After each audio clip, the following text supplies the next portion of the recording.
رونے کے لیے ترسے ہوئے. 17 رمضان گزر گئی، 18 رمضان آ گئی. روزہ اس بیٹی کے گھر افطار کیا جو لاڈلی تھی، جناب کلثوم صلوات اللہ علیہا. ان کے گھر علی کا آخری افطار.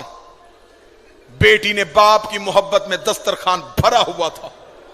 علی کی آواز آئی، کلثوم تجھے خبر ہے تیرا بابا کبھی دسترخوان میں اتنی نعمتیں رکھ کے روزہ افطار نہیں کرتا. نمک، پانی، ایک روایت کھجور اور پانی. روزہ افطار ہوا. بہنیں اس بات کی گواہی دیں گی، بیٹیوں کی بڑی حسرت ہوتی ہے باپ ان کے گھر سے کھانا کھائے. بی بی رو کہتی بابا بڑی محنت سے سب کچھ بنایا تھا، بابا تو نے بیٹی کے گھر سے کچھ بھی نہیں کھایا. بابا ایک منت مان، میں نے بڑی محنت سے شربت بنایا ہے، بابا ایک گھونٹ شربت تو پی لے. علی نے رو کے کلثوم کے سر پہ ہاتھ رکھا، رکھے گا وہ سنبھال کے رکھ لے، میرا کوئی مہمان آ رہا ہے. بیٹی کو کیا خبر تھی کہ یہی شربت بابے کے قاتل کو پلانا پڑ.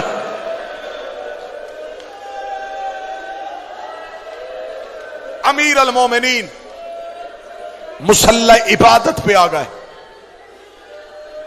آدھی رات تک علی مناجات الہیہ میں مصروف رہے. اس دن علی کی مصلی پہ اللہ سے گفتگو کرنے کی طریقہ اور گفتگو کا انداز بدلا ہوا تھا. علی کی اولاد ایک حجرے میں اکٹھی ہو گئی. بی بی عالیہ رو کے کہتی ہے حسین میں نے خواب دیکھا ہے، کعبے کے غلاف کو آگ لگی ہوئی ہے. حسین رو کے کہتے ہیں میں نے خواب دیکھا ہے میری ماں کے سر سے چادر اتری ہوئی. اللہ کوفے میں خیر کرے. باہر والے دروازے پہ دستک ہو گئے. جناب عباس دروازے کی جانب چلے. علی کی آواز آئی عباس رک. یہ روایت اگر برداشت کر لو گے تو اسی پہ بڑا ماتم. عباس رک. عباس وہیں پہ رک گئے. امیر المومنین جھکے ہوئے چہرے کے ساتھ دروازے کی طرف گئے. آدھی رات بالکل ضربت والی صبح ہونے والی ہے. یہ روایت ہے 1819 کی درمیانی رات. تھوڑی دیر بعد علی مسجد میں جانے والے. آدھی رات علی نے گھر کا دروازہ کھولا. 4 گھوڑے سوار امیر المومنین کے دروازے پہ کھڑے تھے. چاروں کے چہرے پہ نقاب تھے. علی نے کہا من انتم، کون ہو تم؟ چاروں گھوڑوں سے اترے. علی کے پاؤں پہ ہاتھ رکھے. پہلے کی آواز ہے مولا میں حذیفہ یمانی ہوں. دوسرے کی آواز ہے یا امیر المومنین میں ابراہیم ابن مالک اشتر ہوں. تیسرے کی آواز ہے یا وارث محمد میں اسود بن نباتہ ہوں.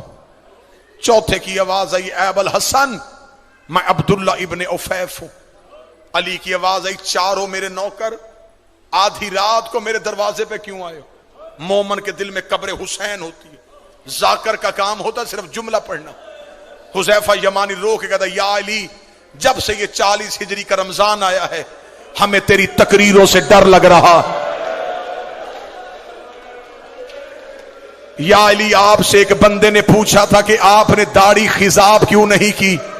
آپ نے کہا تھا ان قریب یہ لہو سے خضاب ہونے والی. یا علی آپ نے ایک دن ایک صحابی سے پوچھا تھا کہ آج رمضان کی کیا تاریخ ہے؟ اس نے کہا تھا 16. آپ نے کہا زیادہ گزر گئے تھوڑے رہ گئے. یا علی ہم نے کوفے میں ایک شخص کو زہر خریدتے ہوئے دیکھا ہے. یا علی کوفے کے حالات بہتر نہیں ہیں، تیری تقریروں کا انداز بدل گیا ہے. یا علی ہمیں بڑا ڈر لگ رہا ہے. ہم چاروں نے مل کے قسمیں کھائی ہیں کہ ہم آپ کو تنہا نہیں چھوڑیں گے. آپ گھر ہوں گے ہم دروازے میں پہرا دیں گے، آپ مسجد میں جائیں گے ہم دروازے میں پہرا دیں گے. یا علی ہم آپ کو تنہا نہیں چھوڑیں گے. علی نے ہاتھ اٹھا کے کہا اللہ تمہیں جزائے خیر دے، تم نے اپنے وقت کے امام کا خیال رکھا، لیکن میں حکمن کہتا ہوں مجھے پہروں کی ضرورت نہیں. اگر پہرا دینا ہوتا میرا عباس جیسا بیٹا ہے، میرا حسن جیسا بیٹا ہے، ہے جاؤ اپنے اپنے گھروں کو واپس چلے جاؤ۔ حذیفہ یمانی کہتا ہے علی کے حکم کے بعد ہم پہ کھڑا ہونا حرام ہو گیا تھا۔ حذیفہ کہتا ہم چاروں گھوڑے لے کے علی کی گلی سے روتے ہوئے نکلے۔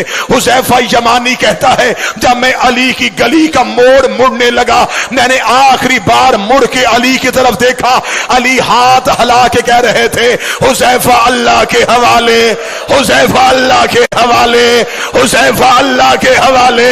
حذیفہ کہتا میں روتا روتا گھر آ گیا، میں نے اپنے سر سے امامہ اتارا، دیوار پہ مارا، تلوار نکالی، ریت پہ پھینکی، میں ایڑیاں رگڑ کے رونا شروع ہوا۔ میری بیوی قریب آ کے کہتی ہے علی کا سپاہی ہو کے بچوں کی طرح کیوں رو رہا ہے؟ رو کے تھا علی کے دروازے میں پہرا دینے گئے تھے، علی نے خالی واپس بھیج دیا۔ کوفے کے حالات بہتر نہیں ہے، بیٹیاں بابے کی شاہی دیکھنے کے لیے آئی ہے۔ حذیفہ کہتا میری زوجہ کہتی ہے علی کو تیرے پہرے کی کیا ضرورت ہے، وہ فاتح خیبر ہے، اس کی تلوار سے زمانہ ڈرتا ہے۔ حذیفہ کہتا میں روتا روتا سو گیا، تھوڑی دیر کے بعد میری بیوی نے میرا کاندھا ہلایا، ہلا کے دی حذیفہ جاگ، سونی یہ آواز کس کی ہے؟ حذیفہ کہتا میں تڑپ کے اٹھا، آواز آ رہی قد قتل امیر المومنین، زینب کا بابا مارا گیا، غازی کا بابا مارا گیا، علی کو ضرب لگ گئی، علی کوفے میں قتل۔ حوصلہ حوصلہ حوصلہ۔ قد قتل امیر المومنین، علی کو سجدے میں ضرب لگ گئی۔ حذیفہ کہتا میں دوڑا، جو شہادت علی سننے آئے۔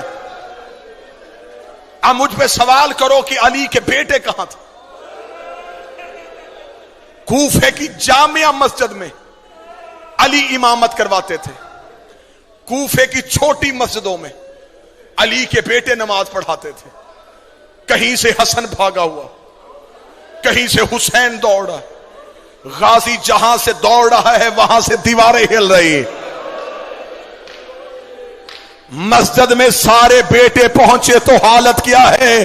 سید ایک لمحے کے لیے برداشت کرنا، علی کا سر ایسے کھلا تھا جیسے کاری کے ہاتھوں پہ قرآن کھلا ہے۔ حسن کی آواز آئی بابا آنکھیں کھول۔ مشکل روایت پڑھنے لگا۔ علی کے بیٹے، حوصلے کے ساتھ سننا، امیر المومنین کے بیٹے مسجد میں آ چکے تھے۔ ملعون ابن ملجم گرفتار ہو گیا۔ اس ملعون کو مسجد کے ستون کے ساتھ علی کے نوکروں نے رسیوں سے باندھ دیا۔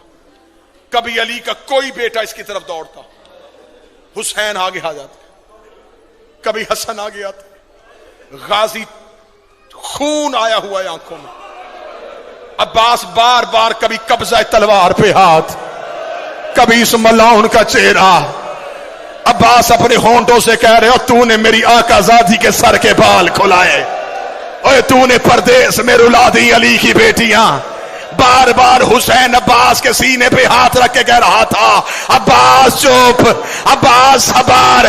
جب علی نے دیکھا کہ عباس روک نہیں رہا، علی کی آواز آئی عباس جلدی جا، کلثوم سے کہہ میرا شربت دے۔ عباس گھر کی جانب دوڑا، جن ماتمیوں نے گلیوں میں رونا ہے، ادھر عباس ہاتھوں میں شربت لے کے آیا۔ علی کی آواز آئی عباس اپنے ہاتھوں سے میرے قاتل کو شربت پلا۔ عباس کا سر دیوار پہ لگا، روکے گا دعا کر تیرے غازی کو موت آ جائے۔ حوصلہ حوصلہ حوصلہ۔ بابا میں تیرے قاتل کو شربت پلاؤں؟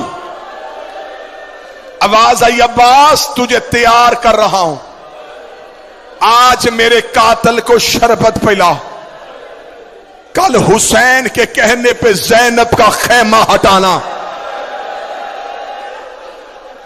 عباس تو نے بڑے صبر کرنے ہیں، عباس تو نے بڑے حوصلے دکھانے۔ نماز جس پہ ضرب لگی یہ نافلہ نماز کا آخری سجدہ تھا، واجب نماز جناب حسن کی امامت میں ادا ہوئی۔ نماز حسین کی بھی کربلا میں بڑی مشکل تھی، نماز کوفے میں حسن کی بھی بڑی مشکل تھی، بابے کا لہو مسلح پہ تھا اور حسن نے کہا اللہ اکبر. ادھر زخمی علی کو اٹھایا گیا، ادھر علی کی بیٹیاں دروازے پہ آ کے کھڑی ہو گئی. علی کی آواز آئی حسن میرے صحابہ کو واپس بھیج دے. میں علی گوارا نہیں کرتا میری زینب کی آواز کسی صحابی کے کان میں چلی.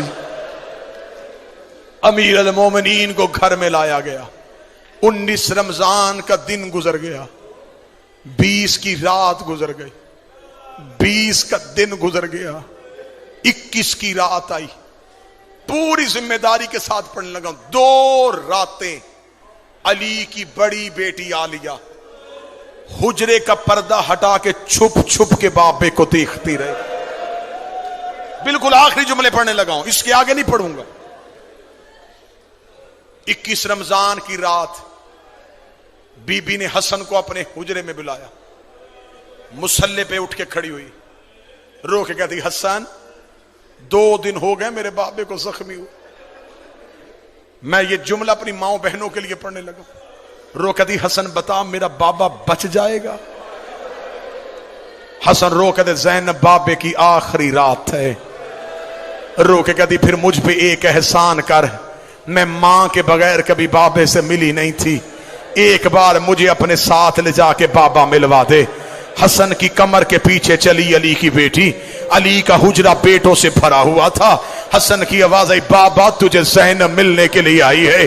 علی بسم اللہ کہہ کے اٹھ کے بیٹھے. علی کی آواز آئی میرا ہر بیٹا میرے حجرے سے چلا جائے، آج میری بیٹی مجھے ملنے کے لیے آئی ہے. علی کی بیٹے حجرے سے نکلنے شروع ہوئے، زینب کا بدن کانپنا شروع ہوا. ادھر سے حسین زینب کے قریب سے گزرے. بی بی نے اب حسین کی ابا میں ہاتھ ڈالا، رو کے کہتی تو رک جا، تو میرے حصے کا بھائی ہے، تیرے بغیر تو میں کربلا بھی نہیں جا سکتی. علی کی آواز آئی حسین تو بھی چلا جا. اب اکیلی بیٹی رہ گئی اور ایک زخمی باپ رہ گیا. بی بی رو کری بابا میں زندگی میں تجھ سے کبھی بولی نہیں تھی، بابا تیری آخری رات ہے. علی کی آواز آئی زینب میرے سرہانے بیٹھ کے مجھے قرآن سنا. علی کی بیٹی نے قرآن پڑھنا شروع کیا. علی نے رونا شروع کیا. رو کری بابا تو کیوں رو رہا ہے؟ رو کر بس تیرا لہجہ سننا تھا، اب مجھے پتا چل گیا تو شام کے بازاروں میں خطبے پڑھ لے گی.